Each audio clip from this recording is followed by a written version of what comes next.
Alright, everyone. Now we're coming into the last three big major award shows prior to the Oscars: the Screen Actors Guild, the Independent Spirits, and the Producers Guild, all taking place this weekend. SAG this Saturday, and the Spirits and PGA this Sunday.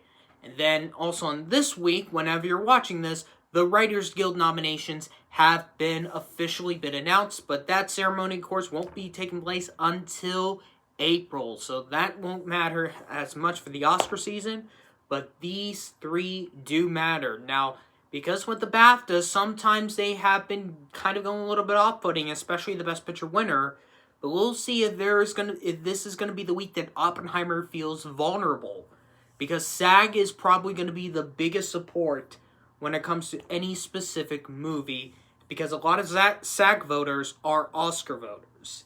So, and that is actually going to be the first ceremony we are going to be going into right now, going by, I think, the order of when they're going to start up, and obviously SAG is obviously going to be going first. So, let's just get this one out of the way. For supporting actress, Da'Vine Joy Randolph. My Blunt prediction was kind of off, but I'm not the only one that thought Blunt had a shot. But yeah, this one is pretty much 100%. Other than director, supporting actress is the easiest category in the Big Eight to easily predict. Supporting actor, now here's the thing. I know many people are still going to say Robert Downey Jr., although I'm not predicting him. Ryan Gosling is a possibility he could win this, because I still say this is open until SAG, at least for supporting actor. However, I think Robert Downey Jr. is still going to continue his sweep. But if Gosling wins, then there is some eyeing on this one, because this could be a Barbie night here. Because that's where probably a lot of SAG voters are going to be on the Barbie side of saying, oh, you snub Margot Robbie, you snub Greta Gerwig, we're going to give Barbie all three of its acting wins. Maybe even stunts, but nah. I think as much as Gosling has a shot to win on his own, I think Downey has this regardless. Actress, now, I still have Emma Stone out front for the Oscar, but I'm also going to kind of go into what many people are believing, that maybe this might be Lily Gladstone's last chance. So I am going to be saying Lily Gladstone here for SAG. If she loses this, then Killers of the Flower Moon might be going 10-0 on 0-10 on Oscars night. But I'm going to have Lily Gladstone here for actress. Actor, Bradley Cooper is basically done. It is the battle between Cillian Murphy and Paul Giamatti. Now, Cillian Murphy is kind of a little bit out front, but I'm going to go follow with SAG and kind of like going into like how many actors would know who Murphy is compared to Paul Giamatti. So I think a lot of actors who have worked with Paul Giamatti would probably go with him. So I am going to say Paul Giamatti will take SAG to keep it a neck-and-neck race between the two. That now Giamatti has 3 wins and Murphy only has 2. Stunt ensemble, that's John Wick Chapter 4. I think that movie was, when that film came out, many people believe that the Academy should be making that stunts category. And for Best Ensemble, I think this is definitely going to be a Barbie night. Now, here's the thing. You would think, oh, if Barbie wins Ensemble, it's going to win Best Picture. Well, right now, I have Barbie going the same level as Black Panther is for the Oscars.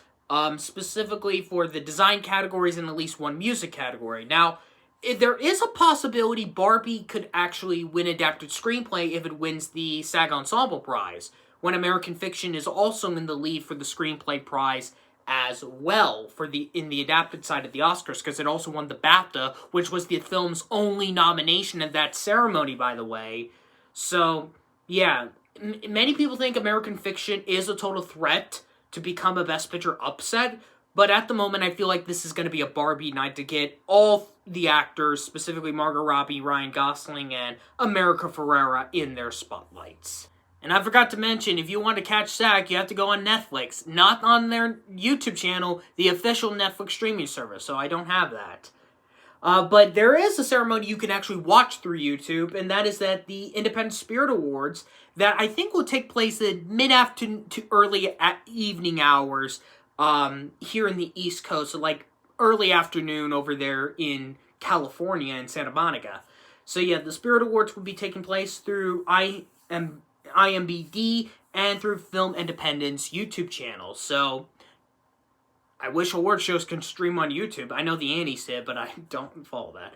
And A.D. Bryant will be your host for that event. I think this will come first because it's earlier in the day and PJ will be coming in later at the evening hours. So that's why I have the Spirit Awards. Now, of course, like SAG, I'm not going to be focusing on television. I will like to mention here for the special awards, the Robert Altman Award for its ensemble will be going to Showing Up, which is going to give to director Kelly Reichardt, casting director Gally Keller, and the cast include Andrea Benjamin, Hong Chow, Judd Hirsch, Heather Lawless, James LaGrosse, John Magaro, who was in Past Lives, Matt Malloy, Andy Plummer, Marianne Plunkett, Denzel Rodriguez, and Michelle Williams. So that's an interesting cast. So I just want to mention that right now. So let's start up with the predictions of the two technical categories for the spirits and the screenplays. So for editing, I think they're probably going to go with Theater Camp. I'm going to go with that one. Cinematography, I think the Holdovers will easily take this one. Although it's odd, it's here instead of editing. So, like that. First screenplay, Sammy Birch and Alex Mechanic for May, December. That's a no-brainer, although Theater Camp is a possibility second place candidate. For screenplay in general, it is a toss-up between American Fiction, The Holdovers, and Past Lives. To keep it in the status of being the adapted screenplay frontrunner, I'm going to say Cord Jefferson wins here for American Fiction over Past Lives. I know, here's the thing, if the Spirits came in first, like if their awards came out first, this would have been like a Past Lives night. But now it's feeling like more with an American Fiction night. Because the Spirits are usually the first award show to announce their nominations out of all the televised and big major movie award shows. And let's continue on with the featured film category. So for international feature, now we actually have a little bit of competition with Anatomy of a Fall and The Zone of Interest, with The Zone of Interest winning at the BAFTAs.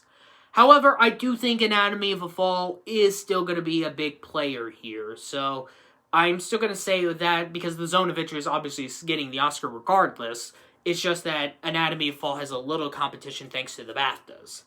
Documentary feature, Four Daughters is the only one that is Oscar nominated, so that's a pretty easy go-to choice.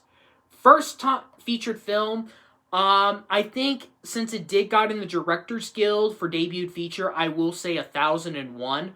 Although you have Earth Mama, which won debut by a British writer, director, producer at the BAFTAs, and All Dirt Roads Taste of Salt actually has Barry Jenkins and Adele Romanowski producing the film like they did last year with Aftersun. So maybe a possibility, but I don't know. Now, for the John Cassavetes Award, it is a toss-up between Rotting in the Sun and The Unknown Country. Rotting in the Sun, a lot of people kind of heard about it because it's from, I believe it's from Sebastian Silva, who did, I thought he did A Fantastic Woman, but I was wrong on that. But I have heard a lot about Rotting in the Sun, and The Unknown Country is the other movie that Lily Gladstone actually got involved with. Like, this was the smaller one that premiered, I believe, at Sundance.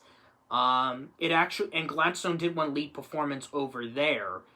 So, because of her kind of being present a bit, and she is a nominee here for the Cassavetes, which the prize is actually given to the writer, directors, and the producers, and Gladstone's a writer, so basically the award will be under at least $1 million, under $1 million specifically, so I think it will go to The Unknown Country, although Rotting in the Sun makes a lot more sense, because I think it was also up for another category, I believe. It says, editing, so, but sometimes getting additional nominations might not matter. On to the acting ones. Breakthrough performance, Dominic Sessa. Supporting performance, Da'Vine Joy Randolph. Lead performance, now, this would have made sense for Greta Lee back when the nominations came out. Now, this is going to be Jeffrey Wright's award for lead performance for his role in American Fiction. Director, at least Past Lives makes the most sense here with Celine Song. If Cord Jefferson was in here, I would still say Celine Song because she won debut feature at the Directors Guild. So if Past Lives is going to win something, it's most likely going to be for a director. And Best Feature, American Fiction. I know Past Lives makes a lot more sense, but if the SAG voters, I don't know how many Indie Spirit voters are voting, are SAG members as well, so I think American Fiction is definitely going to have a good night.